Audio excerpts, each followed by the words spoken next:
네, 오늘은 사도행전 4장 마지막 강해입니다. 오늘 본문인 사도행전 4장 32절에서 37절은 초대교회의 단순한 나눔의 이야기가 아니라 복음이 사람의 삶을 어떻게 바꾸는가를 보여주는 장면입니다. 4장의 마지막 부분인 오늘의 본문은요, 참으로 아름다운 교회 공동체의 모습과 또 참으로 아름다운 교회 사역자의 모습을 등장시킵니다.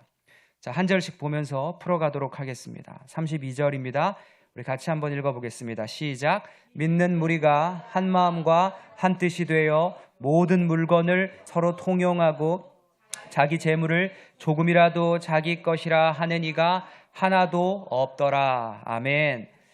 믿는 무리가 한 마음과 한 뜻이 되었다. 한 마음과 한 뜻이라는 것은요, 여러분, 단순히 협력이 아니라 존재 이 전체가 하나가 되었다는 상태를 말합니다. 그러니까 함께 우리가 노력하고 있다, 우리가 협력하고 있다, 그 정도가 아니라 성격 맞는 사람들끼리 모였다, 취미가 비슷한 이렇게 사람들끼리 모였다, 이 정도가 아니라 이 믿는 무리가 신적 구원자, 즉 창조주로 인해서 완전히 하나 된 공동체가 되었다. 성령이 다양한 사람들을 이 믿음이라는 예수 그리스도라는 신을 통해서 한마디로 한 마음과 한 뜻을 가진 하나된 영적 공동체, 이 하나된 영적 공동체가 되었다라고 말하는 겁니다.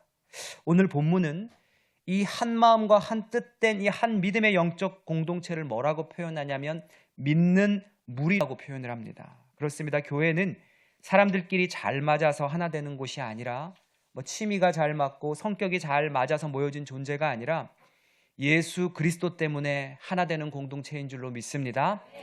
다 다른데, 성격도 다르고 형편도 다르고 출신도 다른데 예수 그리스도라는 우리의 신으로 말미암아 한 마음과 한 뜻되는 영적 공동체가 되더라는 겁니다.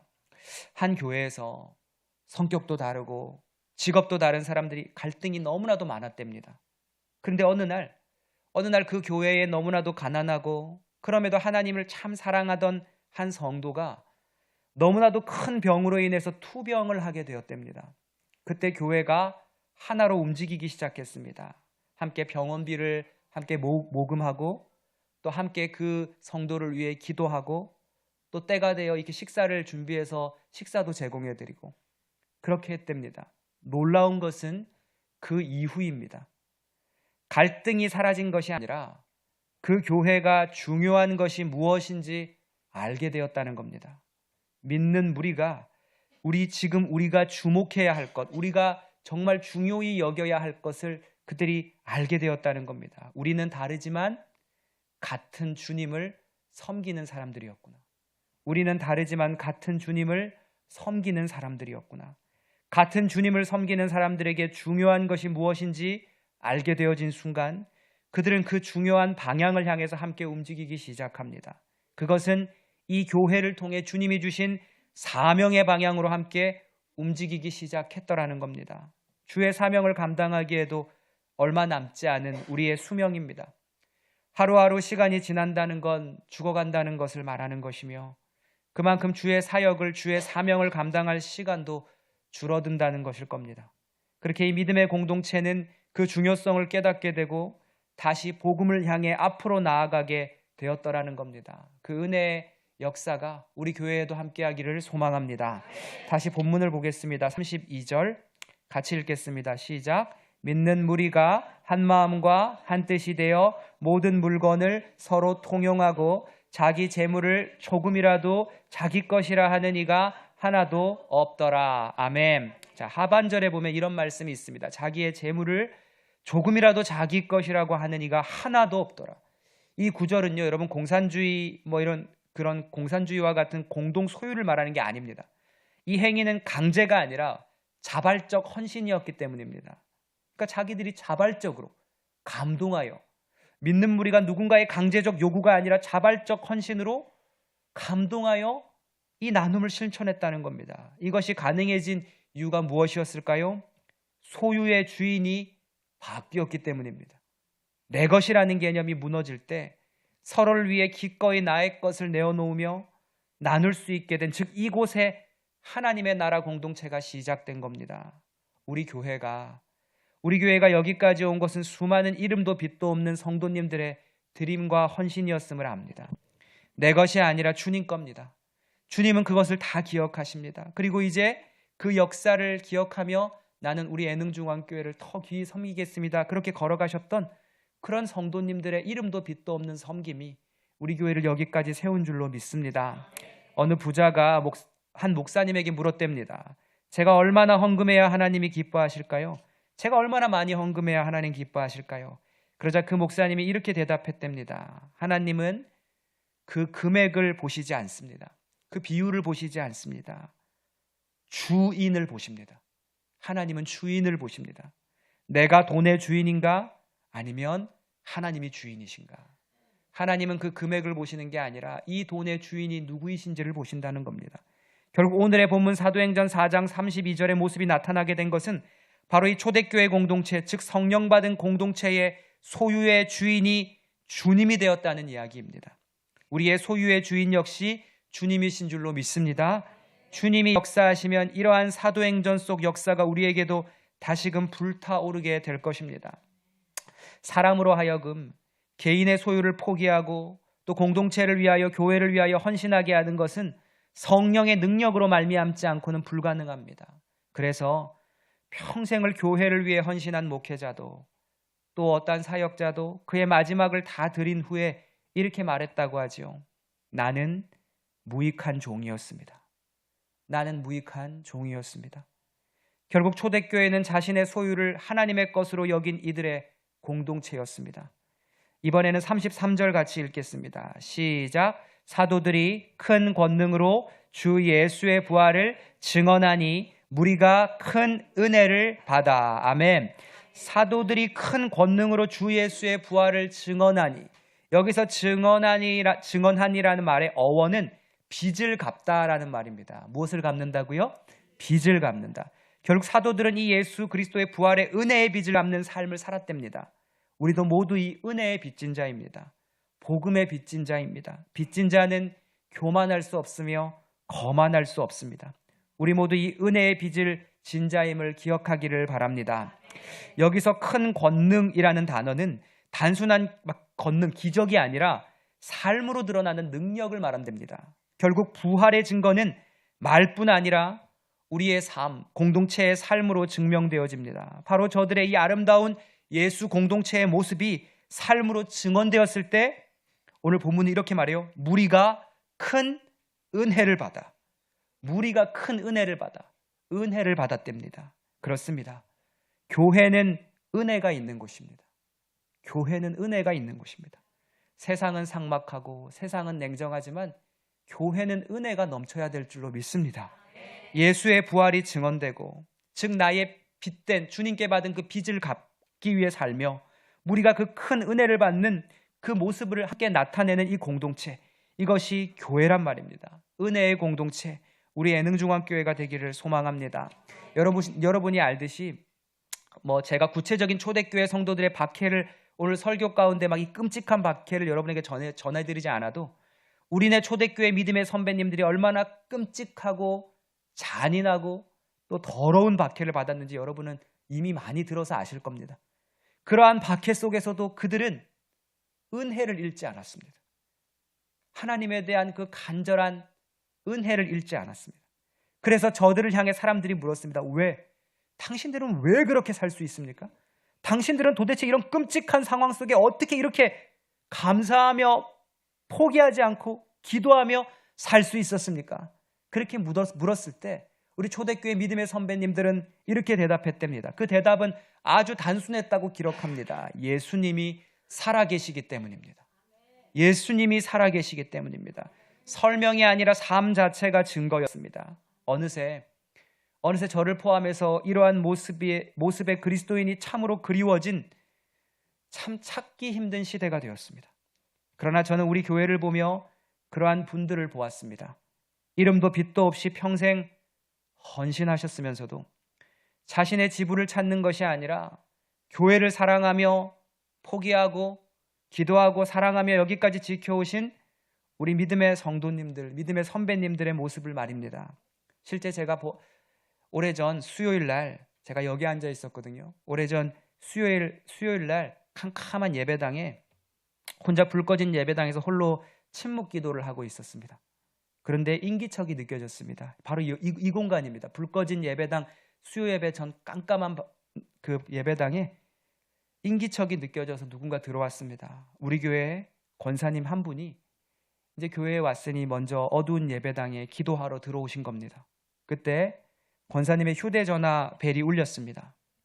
권사님은 예배당에 이제 제가 있는지 모르시고 조용히 통화를 하셨습니다.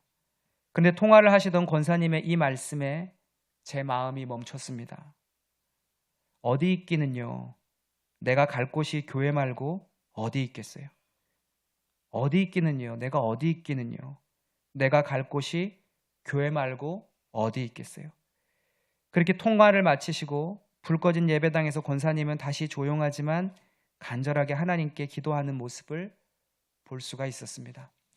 권사님의 그 한마디, 내가 어디 있기는요, 내가 갈 곳이 교회 말고 어디 있겠어요? 라는 말은 저는 그 순간 저에게 하나님의 음성으로 들렸습니다. 그리고 저는 그날 그 감정을 글로 썼습니다. 그리고 하나님은 그때 저에게 분명히 이렇게 말씀하셨습니다. 양 목사, 너 이 대답 잊지 마라. 이 대답 잊지 마라. 하나님은 이 연소하고 연약한 목사에게 무명한 그리스도인의 우리 귀한 권사님의 삶을 통해 그 고백을 통해 당신의 음성을 저에게 들려주셨습니다. 바로 이 이름도 빛도 없이 교회를 사랑한 이들이 있었기에 우리 교회가 이렇게 세워진 줄로 믿습니다. 그리고 그렇게 교회를 지켜주시고 사랑해 주시고 아픔 가운데에서도 걸어가 주셔서 감사합니다. 그리고 이 카리스 찬양대 이 귀한 자리가 얼마나 피곤한 자리인지를 압니다. 그러나 이 자리를 그 오랜 시간 동안 지켜주시며 하나님을 찬송해 주신 여러분들이 있었기에 이 아름다운 예수님의 은혜를 더욱더 깊이 느낄 수 있었습니다. 사도행전 4장 34절과 35절 말씀 우리 한번 이어서 같이 읽겠습니다. 시작. 그 중에 가난한 사람이 없으니 이는 밭과 집 있는 자는 팔아 그 판 것의 값을 가져다가 사도들의 발 앞에 두매 그들이 각 사람의 필요를 따라 나누어 줌이라. 아멘. 그 중에 가난한 사람이 있었답니까? 없었답니까? 없었답니다. 그 중에 가난한 사람이 없으니 가난한 사람이 없었답니다. 가난한 사람이 없었다는 것은 경제적 평등이 아니라 필요가 채워지는 공동체였다는 겁니다. 즉 이 공동체 안에 서로의 형편을 서로가 알고 그래서 지금 저 가정이 생계로 힘들면 있는 사람이 저들을 도와주고 저 가정이 지금 병원비로 어려우면 또 돈 모아 가정에게 나누어주고 가진 자가 올려드리고 그것을 사도들이 정직히 관리하고 필요한 자에게 나누어 주었다는 겁니다. 이것은 단순한 나눔이 아니라 은혜의 순환 구조였습니다. 결국 이것을 통해 성경은 이렇게 메시지를 전합니다. 은혜는 쌓이는 것이 아니라 흘러갈 때 살아난다. 믿으십니까? 사람들은 자신의 욕심을 위해 싸우며 삽니다. 하지만 하나님의 사람들은 욕심을 따라서 살아가는 사람들이 아니었습니다. 오히려 하나님 앞에 자신의 것을 드리고 나누며 살아가는 이들이었습니다. 그리고 그 아름다운 공동체의 모습이 오늘 우리가 읽고 있는 지금 여러분들이 방금 읽었던 이 초대교회 속에 드러납니다. 그리고 그 마지막 바로 그러한 모습의 한 표변이 되는 사람이 오늘 사도행전 4장의 마지막으로 등장합니다. 자, 이러한 아름다운 공동체의 표본이 된 사람이 누구였는가? 그 사역자, 그 성도, 그 믿음의 신앙인은 누구였는가? 그 사람이 바로 그 유명한 바나바였습니다. 우리 함께 36절과 37절 이제 사도행전 4장의 그 긴 절을 마무리하는 마지막 절입니다. 같이 읽겠습니다. 시작. 구브로에서 난 레위족 사람이 있으니 이름은 요셉이라. 사도들이 일컬어 바나바라. 번역하면 위로의 아들이라 하니 그가 밭이 있음에 팔아 그 값을 가지고 사도들의 발 앞에 두니라. 아멘. 여러분 바나바는 워낙 유명해서 제가 이제 앞으로 계속해서 사도행전 보다 보면 다루게 될 겁니다. 이 사도행전을 썼던 누가는 앞으로 이제 사도행전에서 여러 번 소개될 바나바가 어떤 사람인지를 이 사도행전 4장을 마치면서 이 본문을 통해 미리 밝히고 있습니다. 그의 이름은 요셉이며 그의 별명은 바나바, 위로의 아들이었고 그리고 그는 밭을 팔아 사도들의 발 앞에 드릴 만큼 물질에 있어서도 그 주인을 주 앞에 올려드린 그런 믿음의 사람이었음을 소개합니다. 이후에 5장에 가면 여러분 다음에 볼 텐데 아나니아와 삽비라가 나오거든요. 이들과 바나바의 물질에 대한 주인의식은 완전히 대조됩니다. 바나바의 물질의 주인은 주님이었고 아나니아와 삽비라는 정반대였습니다. 그것이 사도행전 5장에 등장하는데 그 부분은 그때 함께 나눌 때 이 비교하며 대조하며 나누겠습니다. 어찌되었건 오늘의 이 아름다운 초대교회 공동체와 함께 이 아름다운 초대교회 믿음의 선배였던 요셉, 즉 이 바나바를 소개함으로 여러분 그동안 함께 보았던 사도행전 4장은 이렇게 마무리합니다. 여러분, 오늘 본문에서 성도님들은 무엇이 보입니까? 은혜가 보이지 않습니까? 이 공동체를 보면 은혜롭지 않습니까? 이 바나바라는 신앙인을 보면 은혜롭지 않습니까? 이것이 우리에게 있어야 할 줄로 믿습니다. 저는 우리가 힘들 때, 교회 생활을 하며 때론 한숨이 나올 때 오늘 사도행전 4장의 이 마지막 부분 본문을 함께 읽었으면 좋겠습니다. 성령이 임한 초대교회는 이렇게 한 마음과 한 뜻으로 하나 된 아름다운 공동체였구나. 그리고 바나바라고 하는 저 아름다운 믿음의 신앙인이 있었구나. 저는 우리 애능중앙교회가 바로 이 사도행전 4장 속의 공동체가 되고 또 이 바나바와 같은 저 위로의 아들 그리고 자신의 소유를 주 앞에 드린 저 아름다운 신앙을 가진 그 그리스도인이 우리 안에 있음을 믿습니다.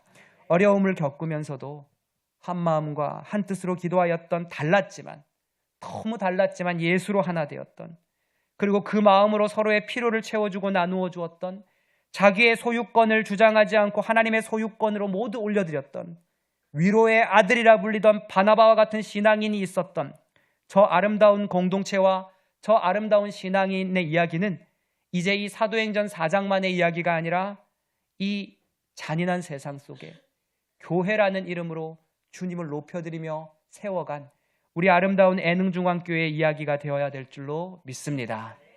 기도하겠습니다. 하나님 아버지, 사도행전 4장의 32절부터 37절까지의 이 아름다운 초대교회 믿음의 공동체, 그리고 그 마지막에 등장했던 바나바라는 이 믿음의 선배님, 그들의 모습이 이 시대 가운데 우리 애능중앙교회의 고백이 되게 하여 주시옵소서. 예수님의 이름으로 기도드립니다. 아멘.